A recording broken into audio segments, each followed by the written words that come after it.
Lesson 5. How the mind works. One of the biggest mistakes we make is assuming that other people think the way we do. Morgan Freeman. How do we experience an event? Why is it that we can be in the same room with a group of people, but we can have a completely different experience from everyone else? It is because we don't experience the world. We experience our construction, our internal representation of the world. We need to understand that who we are and who we are becoming is made up of moments of what we choose to do. Whatever you do consistently is what will become wired to you neurologically. Exploring being triggered, our behaviour, our map of the world, our filter system. Take a look at the PDF that accompanies this lesson, our internal representation. So let's map together what happens to our behaviour when we interpret an event. Our internal representation system, our IR, inside our mind is our map of reality, and it is what we believe the reality to be. We live only in our internal representation. No matter how sure we are of our thoughts, it is not reality. The illustration refers to an event plus our internal representation equals our map, which is our response or behaviour. The map is not the reality because your mind only filters what it thinks you need. Let me explain.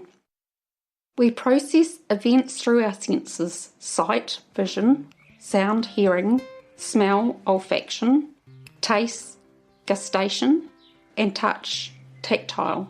Our brain takes in approximately 2 million bits of information per second through our 5 senses. Your nervous system cannot process all this information, so it leaves a whole lot of irrelevant information out. And it does this through the mechanism of deletion, distortion, and generalization. See Figure 2 on the following page. This is happening all the time, every second. It filters through what we regularly think about or what we need. So what the mind does with 2 million bits of information coming through this external event every single second is, it will leave out all but 132 pieces of information, and then it will chunk it down to 7 plus or minus 2 pieces, a manageable chunk size for you. For example, how many times a day do you think about a food you love, or your favourite TV program, or your body shape? Or if you have recently bought a new car, do you suddenly notice that particular make and model seems to be popping up everywhere? Yes. That is because what you think about the most, your brain keeps at forefront in your mind. And yet, if I were now to ask you right now, are you aware of your clothes tight against your body? Or notice the sound of the air conditioning? Or the smell of coffee? Or the flowers on your desk? Or some other noise or voice before I brought this to your attention? Your answer is probably no, because its attentional focus was on something else. Stop and pause right now and close your eyes and notice what you didn't hear or what you didn't smell just a few moments ago. What was happening that you weren't aware of, but now you are tuned into? It's interesting, isn't it? So how does this work? Everyone has a primary and a lead representation system that tells how they access their internal world. It can be through pictures, feelings, sound, self-talk, or smell. Add to that our emotional experience or state, which is a feeling, sadness, joy, anger, jealousy, etc., which is then affected by our senses: smell, touch, sound, sight, and taste. We then filter this through our memories, decisions, experiences, values, beliefs, attitudes. Found truth is that it is our childhood experiences that decides what our filters will be, which causes us to generalize, distort, or delete information. Our filters determine what information we let in. We then respond to the event through all these influences. Therefore, your thoughts and filters determine your behaviour or response. The question is, was the event really as it was when it was interpreted as a child? How do you feel knowing this new information? Now that you can see how your filters, your map of the world works, it is important that we update our filters. Why? Well, is there a possibility that the event that we experienced as a child or young person may have been different and therefore requires a different response now that we are an adult? You may have been bullied at school and you were told you were ugly or fat. And maybe the person bullying you was of another nationality and his name was Fred. What can the result of this experience be? 1. You believe that what that person said is true, that you are fat and ugly. 2. That you believe everyone of that nationality is mean. And thirdly, you loathe anybody you meet called Fred. See why it is important to check our filters. Check in with yourself. 1. Are you really ugly or fat? And if you did say yes, why would you let the words of someone that you haven't seen for 20 or 30 years occupy your headspace? 2. Have you made an effort to meet other people of this nationality to determine if they are all the same or not? And 3. How many other Freds do you know? You need to be honest with yourself. I know some people have had a bad experience with a policeman or a teacher and think all policemen or all teachers are the same. How can you honestly come to that conclusion unless you have travelled to every state and every country and met every policeman or teacher? Stop painting all people with the same brush. Let's look at what our filters are again and see how they can unconsciously affect other areas of our life. They are our values, beliefs, language, emotions, attitudes, and life experiences. Some examples of unhelpful filters include a belief that you are worthless or believing that good things will not happen to you.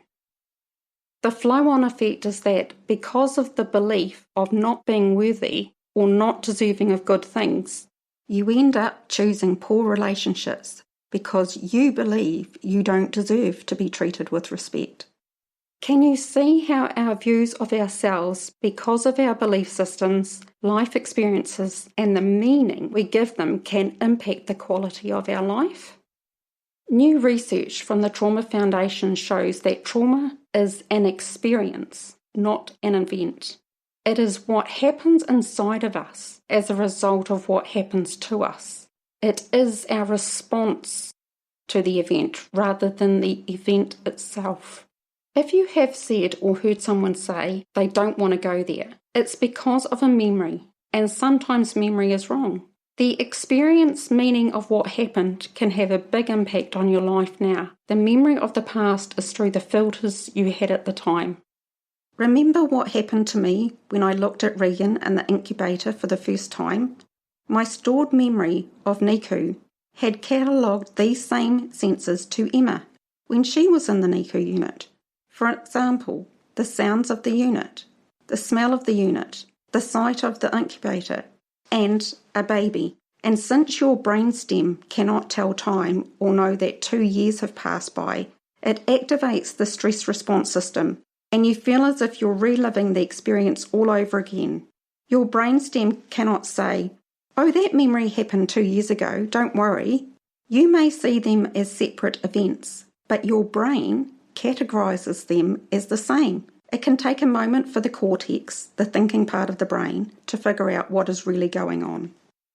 As Sharon Pearson Remy, founder of the International Coaching Institute, says, whenever your brain experiences the sensations of fight or flight, it creates stronger memories than it does when recalling good times. Disturbing experiences are chemically supercharged. They stay with you longer than pleasant memories do. The good news is that we can change the experience, we can change the memory. You can rewire the brain. Dr. Perry reminds us that one of the most remarkable properties of the brain is its capacity to change and adapt to our individual world. Neurons and neural networks actually make physical changes when stimulated. This is called neuroplasticity. The way they become stimulated is through our particular experiences. The brain changes in a use-dependent way.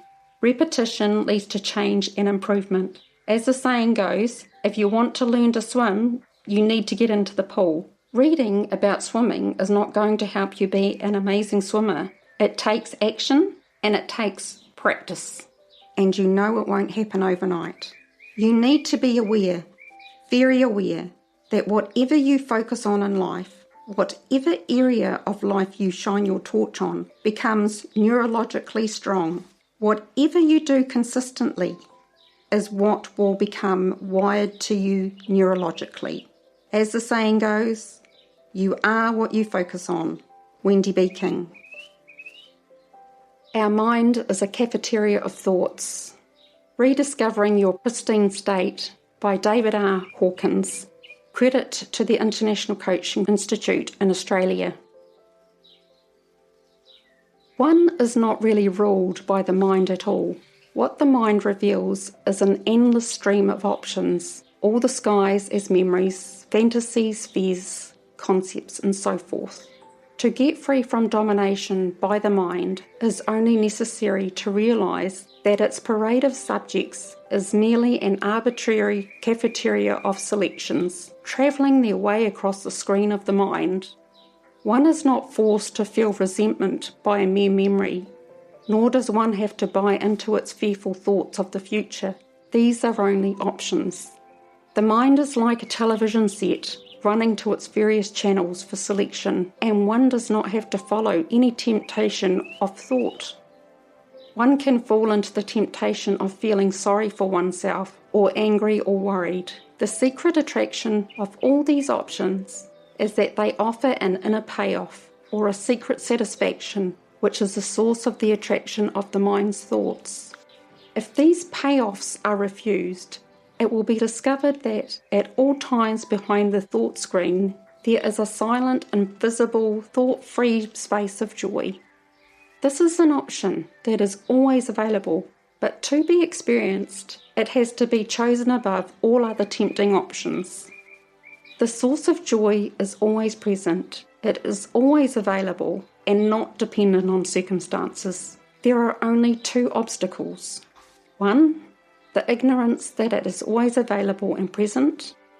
And two, valuing something other than peace and joy above that peace and joy. Because of the secret place of payoff. It is a cafeteria of choice.